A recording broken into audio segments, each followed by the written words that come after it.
ఓం నమో వెంకటేశాయ. అఖిలాండ కోటి బ్రహ్మాండ నాయకుడైన శ్రీ శ్రీనివాస పరబ్రహ్మ యొక్క దివ్యానుగ్రహ విశేషం చేత తిరుమల తిరుపతి దేవస్థానం వారు నిర్వహించే అనేక ధార్మిక కార్యక్రమాల్లో భాగంగా ప్రతిరోజు మనం శ్రీమన్ మహాభారత అంతర్గత అరణ్య పర్వలోని విశేషాలను యథామతి తెలుసుకునే ప్రయత్నం చేస్తున్నాం. ఈనాటి ప్రవచన కార్యక్రమాన్ని మంగళపద్య పురస్సరంగా ప్రారంభించుకుందాం. నారాయణం నమస్కృత్య నరం చైవ నరోత్తమం దేవీం సరస్వతీం వ్యాసం తతో జయముదీరయేత్.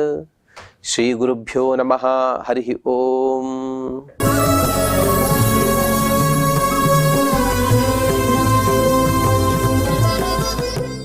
కామ్యకవనంలో ధర్మరాజ ప్రభుతులు మార్కండేయ మహర్షి ద్వారా ఎన్నో ఉపదేశాలను పొందుతున్నారు. అందులో భాగంగా కలికాలం యొక్క ప్రభావాన్ని చాలా దీర్ఘంగా వర్ణించారు మార్కండేయ మహర్షి గారు. చివరికి ధర్మరాజు ఒక మాటను అడిగాడు, నేను ఏ మార్గాన్ని అవలంబిస్తే ధర్మచ్యుతుడిని కాను అనే విషయాన్ని నాకు తెలపండి అని కోరిన విధంగా అందుకు మార్కండేయ మహర్షి గారు కూడా చాలా విశేషమైనటువంటి విషయాలను చెప్పారు. అనగా సత్యాన్ని పలకాలి, ధర్మాన్ని ఆచరించాలి, ప్రజలను అందరినీ కూడా తన కుమారుని వలె చూసుకోవాలి. ఈ విధంగా అనేక విషయాలను చెప్పిన తర్వాత ఇక యుధిష్ఠిరుడు వారి మాటతో ఎంతో సంతోషాన్ని పొందాడు. ఆ సంతోష ప్రభావంతో ఈ విధంగా మాట్లాడుతున్నాడు యుధిష్ఠిరుడు. యుధిష్ఠిరువాచ యత్వయోక్తం ద్విజశ్రేష్ఠ వాక్యం శృతి మనోహరం తథా కరిష్యే యత్నేన భవత శాసనం విభో.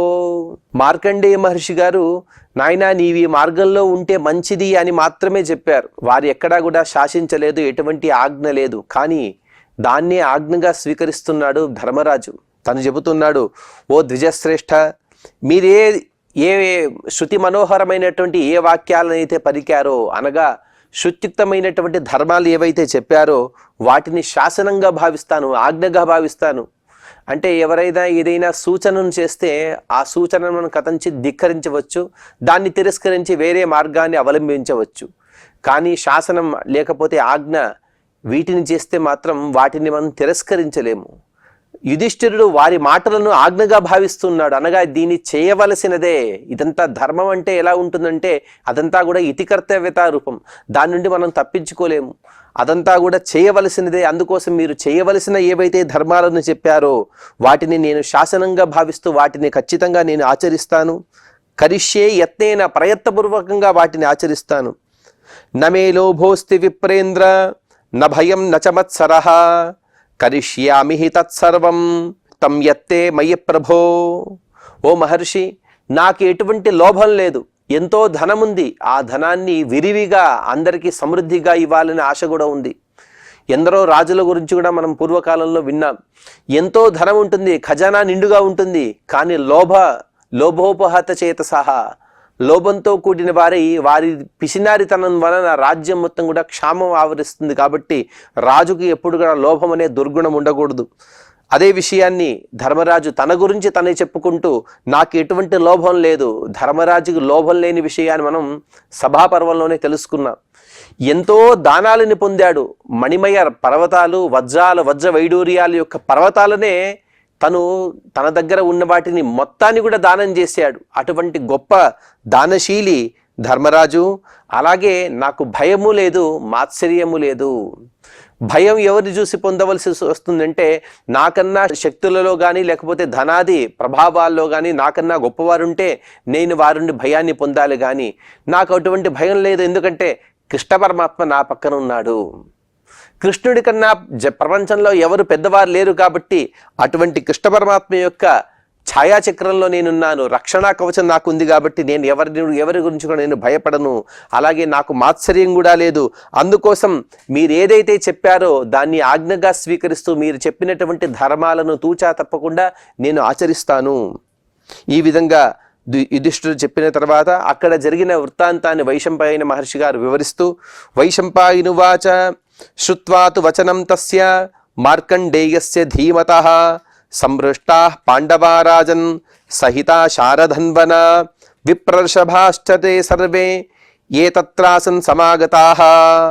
ఈ విధంగా మహా తేజస్వి, మహా బుద్ధిమంతుడైనటువంటి మార్కండేయ మహర్షి యొక్క ఉపదేశాలను విన్న పాండవులు, శ్రీకృష్ణ పరమాత్మ, ఇంకా అక్కడ ఉన్నటువంటి తాపస జనులు వారందరూ కూడా ఆ ఉపదేశాలను విని ఎంతో సంతోషిస్తూ ఉన్నారు. తథాకథాం శుభాం శ్రుత్వా మార్కండేయస్య ధీమతః విస్మితా సమపద్యంత పురాణస్య నివేదనాత్. ఇక సామాన్య పురాణాలను వినడం ఒక ఎత్తు అయితే, అసలు కలికాలం ఎటువంటిది, ఆ కలికాలం యొక్క కారణంగా ప్రళయం ఎలా ఉంటుంది, ప్రళయాన్ని ఎవరు కూడా చెప్పలేరు. మొట్టమొదటిగా ప్రళయం గురించి విస్తారమైనటువంటి వృత్తాంతాన్ని మహర్షులందరూ కూడా విన్నారు. అది విని వారందరూ కూడా ఎంతో ఆనందిస్తూ ఉన్నారు. అలాగే భూత భవిష్యత్ వర్తమానాలకు సంబంధించిన అత్యంత ఆశ్చర్యకరములైనటువంటి అనేక పురాణోక్త వివిధ అంశాలను విన్న వారందరూ కూడా ఆశ్చర్యంతో ఎంతో ఆనందాన్ని కూడా పొందుతూ ఉన్నారు అని చెబుతూ ఇక్కడికి 191వ అధ్యాయాన్ని పూర్తి చేసుకుని 192వ అధ్యాయంలో వైశంపాయన మహర్షి గారు ఇక గద్యపూర్వకమైన కొన్ని వాక్యాలు, మధ్యలో కొన్ని శ్లోకాలు కూడా వస్తాయి. అటువంటి వాక్యాలతో ప్రారంభిస్తూ వైశంపాయనువాచ భూయేవ బ్రాహ్మణ మహాభాగ్యం వక్తుమర్హసి ఇత్యబ్రవీత్ పాండవేయో మార్కండేయం. ఓ జనమేజయ, ఆ విధంగా పాండునందనుడైనటువంటి యుధిష్ఠిరుడు మార్కండేయ మహర్షిని బ్రాహ్మణుల యొక్క మాహాత్మ్యాన్ని తెలపండి అని తను కోరాడు. అథాచష్ట మార్కండేయో పూర్వమిదం శ్రూయతాం బ్రాహ్మణానాం చరితం. అప్పుడు మార్కండేయ మహర్షిగా చెబుతున్నారు, నాయన నేను కూడా బ్రాహ్మణుల యొక్క తత్వాన్ని చెప్పే కథను నేను పూర్వం ఒకటి విన్నాను, దాన్ని మీకు చెబుతాను వినండి. అయోధ్యాయాం ఇక్ష్వాకు కులోద్వహ పార్థివ పరీక్షిన్నామ వృగయామగమత. అయోధ్యా నగరాన్ని పాలించే ఇక్ష్వాకు యొక్క వంశంలో వచ్చినటువంటి పరీక్షిత్ అనగా ఇప్పుడున్న చంద్రవంశంలో వచ్చిన పరీక్షిత్ రాజు కాదు, కానీ ఇక్ష్వాకు వంశంలో అనగా సూర్యవంశంలో వచ్చిన వాడు పరీక్షిత్ అనే ఒక మహారాజు గారు. అతను కూడా ఒకసారి వేట కోసం బయలుదేరాడు, అడవిలోకి వెళ్ళాడు. తం ఏకాశ్వానం మృగం అనుసరంతం మృగో దూరముపాహరత. అతడు ఒకే ఒక గుర్రాన్ని అధిరోహించి అలా వేటలో వెళుతూ ఒక క్రూర మృగాన్ని వేటాడుతూ బహుదూరం వరకు ఒక్కడే వెళ్ళిపోయాడు.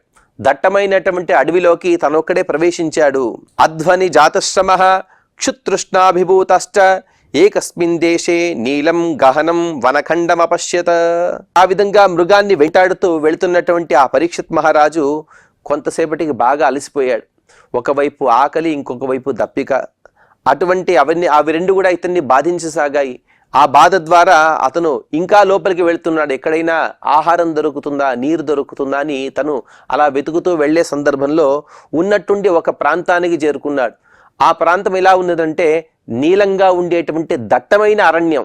అనగా సామాన్యంగా అలా ఆకుపచ్చ వర్ణంతో ఆకులన్నీ కూడా ఉంటాయి కదా, కానీ ఇక్కడ ఉన్నటువంటి అరణ్యం మొత్తం కూడా నీల రంగంలో మెరిసిపోతుంది.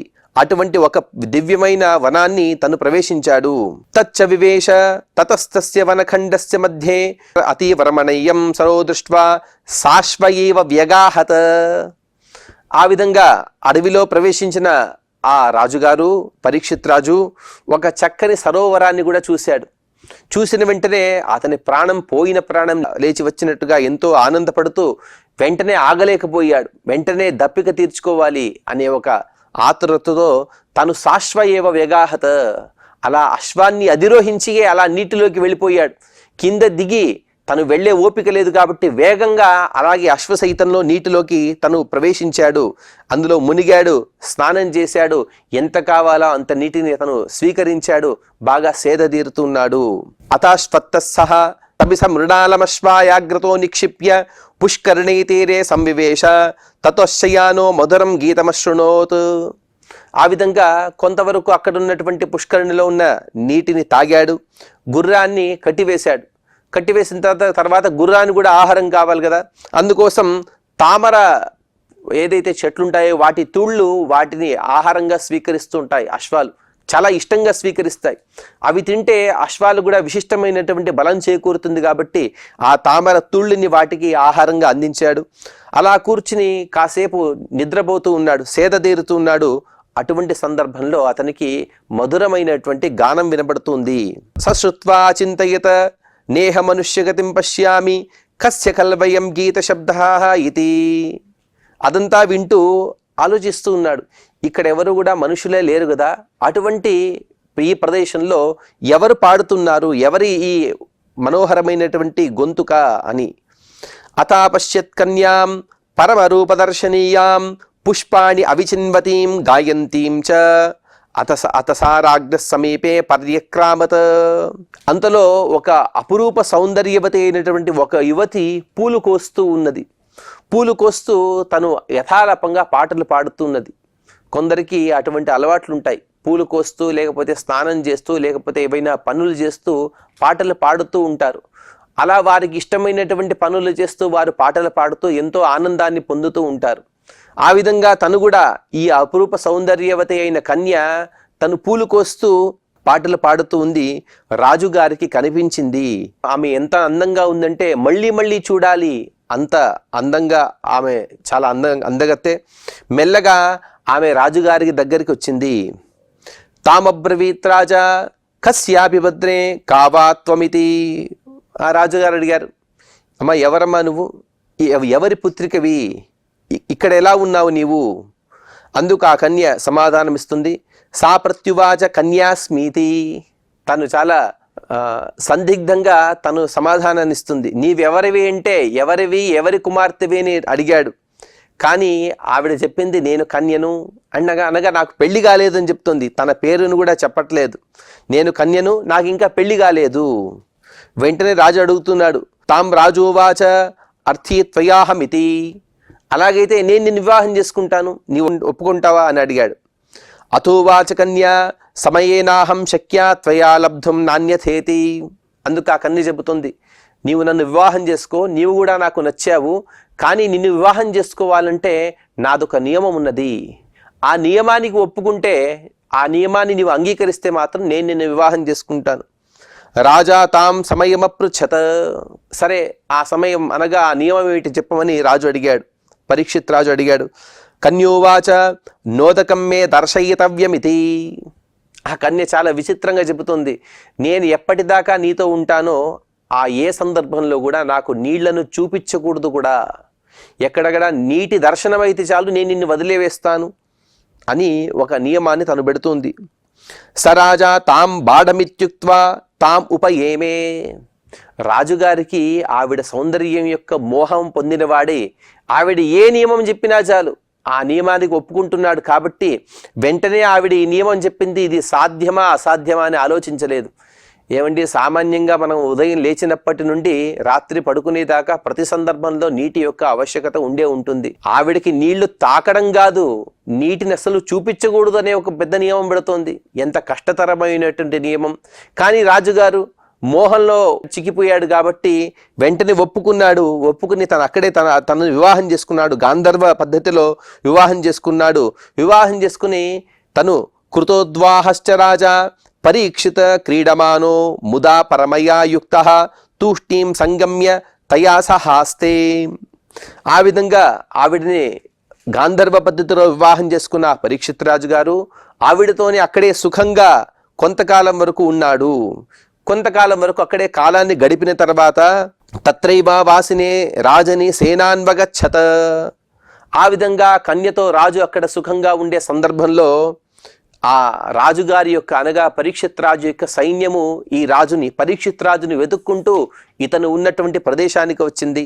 సాసేన ఉపవిష్టం రాజానం పరివార్యావతిష్ఠత. అలా వచ్చినటువంటి సైన్యం మొత్తం కూడా రాజును చుట్టుముట్టి రాజు దగ్గర వినయంగా వారందరూ కూడా నిలబడ్డారు. ఇంతవరకు రాజు కనబడలేదు. వారందరూ కూడా ఎంతో ఆతృతతో ఉన్నారు. రాజుకి ఏమీ కాదనే గొప్ప ఎంత ధైర్యం ఉన్నప్పటికీ కూడా రాజు కనబడేంత వరకు కూడా వారి సైన్యానికి మొత్తం కూడా కాస్త వ్యాకులతో ఉంటారు. కాబట్టి అలా భయపడిన వారు రాజు కనబడిన వెంటనే సంతోషంతో రాజుని చుట్టుముట్టి వారందరూ కూడా వినయంతో నిలబడ్డారు. పర్యాశ్వస్తశ్చ రాజా తయేవ సహ శిబికయా ప్రాయాత్ అవఘోటితయా సస్వం నగరం అనుప్రాప్య రహసి తయా సహాస్తే. ఆ విధంగా వారు సైన్యం మొత్తం కూడా వచ్చింది. ఆ సైన్యం కూడా కొంతసేపు అక్కడ విశ్రాంతిని తీసుకున్న తర్వాత వారందరూ కూడా కలిసి రాజ్యానికి బయలుదేరుతున్నారు. బయలుదేరే సందర్భంలో రాజుగారు ఒక గొప్ప పల్లకిని తెప్పించారు. ఆ పల్లకిలో తను అలాగే తన భార్యని ఇద్దరు కూడా వారిద్దరూ పల్లకిని అధిరోహించి వారు బయలుదేరారు. బయలుదేరి రాజ్యానికి చేరుకున్నారు.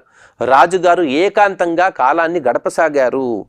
రాజుగారు ఎక్కడ బయట కనబడటం లేదు, రాజుగారు దర్బారుకు రావటం లేదు, సభకు రావట్లేదు. తత్రాభ్యాసస్తోపి కశ్చన నాపశ్యత అత ప్రాధానామత్యో అభ్యాసచారస్తస్య స్త్రియో పృచ్ఛత. రాజుగారు నగరం నుండి బయటికి వెళ్ళలేదు, కానీ రాజుగారు ఎవరికి దర్శనమిచ్చేవారు కాదు. ఎందరో వచ్చి బయట నిలబడి ఉన్నారు, కానీ ఎవరికి కూడా రాజుగారి దర్శన భాగ్యం దొరకటం లేదు. ఈ విధంగా ఉండే సందర్భంలో ఒకనాడు రాజుగారి ప్రధానమంత్రి గారు వచ్చి రాజుగారి పరిచారకులు ఎవరైతే ఉంటారో వారిని ఈ విధంగా అడుగుతున్నారు. కిమత్ర ప్రయోజనం వర్తతే ఇత్యతా బ్రువన్స్తా స్త్రియః. వారిని రాజుగారు అడిగారు, మీకు ఇక్కడ ఏం పని, మీరు ఇక్కడ ఏం పని చేస్తున్నారు, మీరు ఏ విధంగా రాజుని సేవిస్తూ ఉన్నారు అని రాజుగారు ఆ స్త్రీలను అడగగా ఆ స్త్రీలు ఆ ప్రధానమంత్రి గారికి సమాధానం ఇస్తున్నారు. అపూర్వమివ పశ్యామః ఉదకం నాత్రనీయతే. అసలు ప్రధానమంత్రి గారు, ఇంతవరకు కూడా మేము ఎప్పుడు కూడా వినని కనని ఒక గొప్ప విషయం ఇక్కడ జరుగుతోంది. అదేమిటి అంటే ఎక్కడా కూడా నీటిని మేము తీసుకువెళ్ళకూడదు అనే ఒక రాజుగారి నియమం. అంటే రాజుగారు ఏకాంతంగా ఉన్నారు, ఎందుకున్నారు అంటే ఎక్కడైనా అకస్మాత్తుగా నీటి దర్శనం జరిగితే వెంటనే తన భార్య తను వదిలి వెళ్ళిపోతుంది, కాబట్టి అలా వెళ్ళకూడదంటే తన దగ్గరే ఉండాలంటే నీటి దర్శనమే కాకూడదు. నీటి దర్శనం అవ్వాలంటే రాజుగారు బయటికి వెళ్ళాలి, లేకపోతే బయట వాళ్ళు లోపలికి రావాలి. ఆ రెండూ జరగకూడదు. కాబట్టి రాజుగారు చాలా జాగ్రత్తగా ఏకాంతంగా కాలాన్ని గడుపుతున్నారు. ఇక్కడ ఒక అద్భుతమైనటువంటి విషయం జరుగుతుంది అమాత్యవర్య. అసలు ఆ రాజుగారి అంతఃపురంలో నీటికి ప్రవేశం లేదు, నీటిని ఎవరు కూడా వెళ్ళటం లేదు. ఇత్యథామాత్యో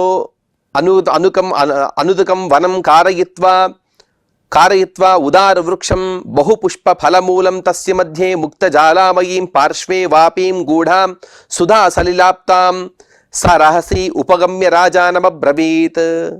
ఈ విధంగా రాజుగారి మాటలను విన్నాడు, అనగా ఆ పరిచారిక చెప్పినటువంటి మాటలు విన్నాడు. రాజుగారి మనసులో ఏదో గూఢమైనటువంటి భావం ఉన్నది అని తెలుసుకున్నాడు ఆ ప్రధానామాత్యుడు. తెలుసుకున్న వెంటనే ఆ రాజుగారి అంతఃపురానికి దగ్గరలోనే ఒక ఉద్యానవనాన్ని తను నిర్మింపజేస్తూ ఉన్నాడు. ఆ ఉద్యానవనాల్లో పెద్ద పెద్ద వృక్షాలు ఉన్నాయి, పెద్ద ఎత్తుగా పెరిగినటువంటి అనేక వృక్షాలు, అనేక పుష్పాలు, ఫలాలు అన్ని కూడా అక్కడ విచిత్రమైనటువంటి చెట్లను అక్కడ నాటించాడు. వాటి మధ్యలో ముత్యపు గోడలు కలిగిన, అలాగే వజ్రపు సోపానాలు కలిగిన ఒక వాపీం అనగా ఒక బావిని, అనగా దిగుడు బావిని కూడా కట్టించాడట. అది కూడా గూఢాం, ఎవరికి కూడా బయట కనబడటం లేదు. బయట కనబడక కాస్త అలా రహస్యంగా ఉండే సందర్భంలో తను కడుతూ ఉన్నాడు. సుధా సలిలాప్తాం, చక్కటి అమృతం లాంటి తీయని నీటిని కలిగిన ఆ బావిని కట్టించి తను రహస్యంగా వెళ్ళి రాజుగారిని ఎలాగోలా కలిసి రాజుగారికి చెబుతూ ఉన్నాడు. వనమిదం ఉదారకం సాధ్వత్ర రమ్యతామితి. ఓ రాజా, మీకు కొత్తగా పెళ్ళింది కాబట్టి మీరు ఈ ఉద్యానవనంలో విహరించండి, మీకోసమే ఈ ఉద్యానవనాన్ని నేను నిర్మింపజేశాను అని ఆ రాజుగారి దగ్గర ప్రధానమంత్రి గారు విన్నవించుకున్నారు.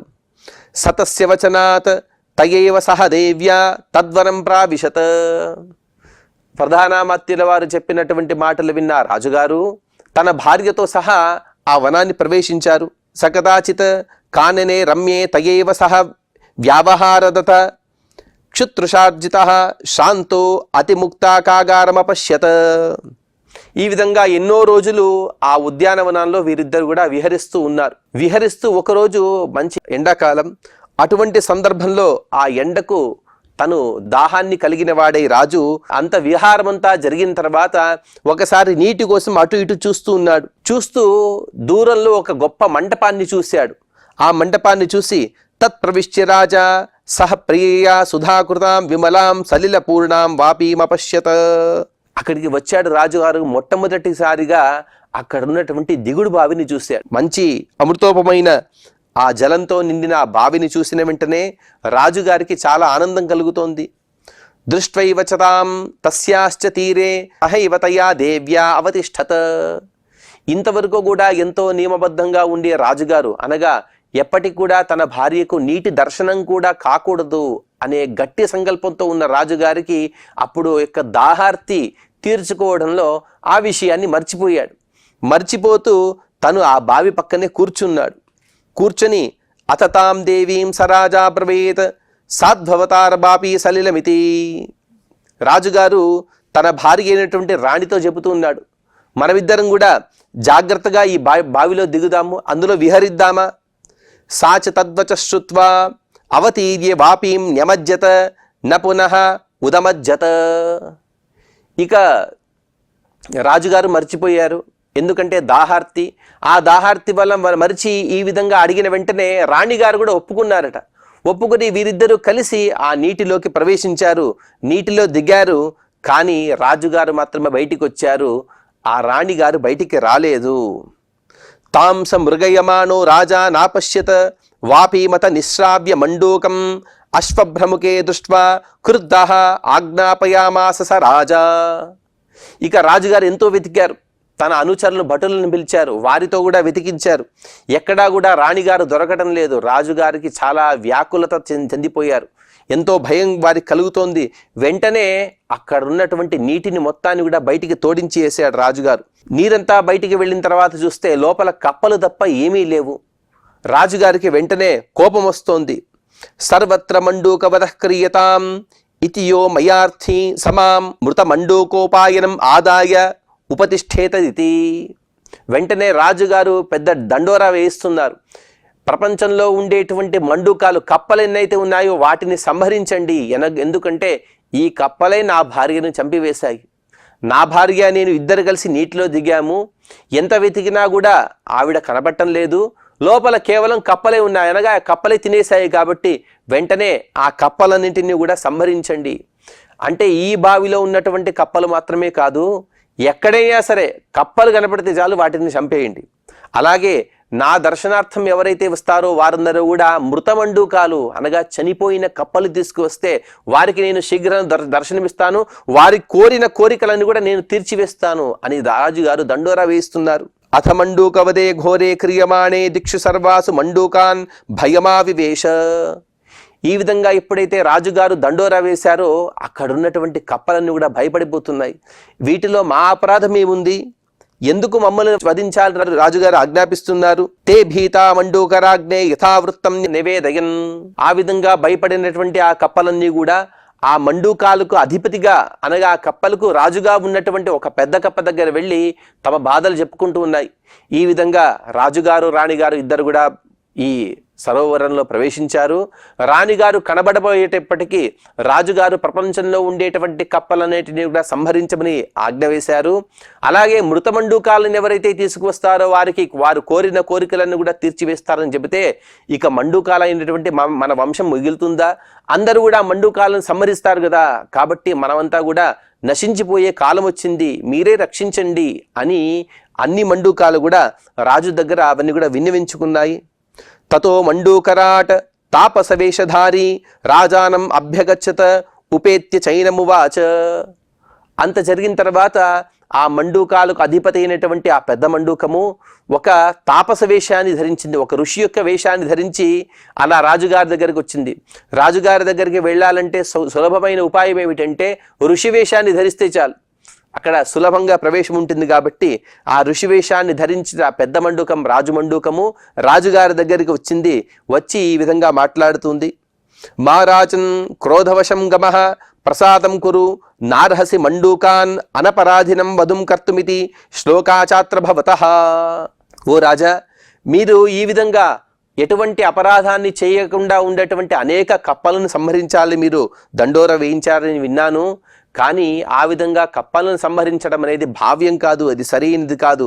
మీరు కాస్త శాంతించండి, కప్పలను సంహరించవద్దండి. అందుకోసం మీకు నేను ప్రసిద్ధమైనటువంటి రెండు ధర్మబద్ధమైనటువంటి శ్లోకాలను చెబుతాను, వినండి. ఆ శ్లోకాలు ఏమిటంటే మా మండూకాన్ జిగాంసం త్వం కోపం సంధారయాచ్యుత పతిక్షీయతే ధనోద్రేకో జనానాం అవిజానతాం. అలాగే ఇంకొక శ్లోకాన్ని కూడా చెబుతుంది. ఆ రెండు శ్లోకాల యొక్క అర్థాన్ని మనం తదుపరి ప్రవచనంలో తెలుసుకునే ప్రయత్నం చేద్దాం. ఈనాటి ప్రవచన యజ్ఞాన్ని శ్రీ వెంకటేశ్వర స్వామి వారి పాద పద్మములందు సమర్పణ చేస్తూ క్షమాప్రార్థన మరియు మంగళ పద్యాన్ని పలుకుదాం. యదక్షర పదభ్రష్టం మాత్రాహీనం చ యద్భవేత్ తత్సర్వం క్షమ్యతాం దేవ నారాయణ నమోస్తుతే. శ్రియః కాంతాయ కళ్యాణ నిధయే నిధయేర్థినాం శ్రీవేంకట నివాసాయ శ్రీనివాసాయ మంగళం.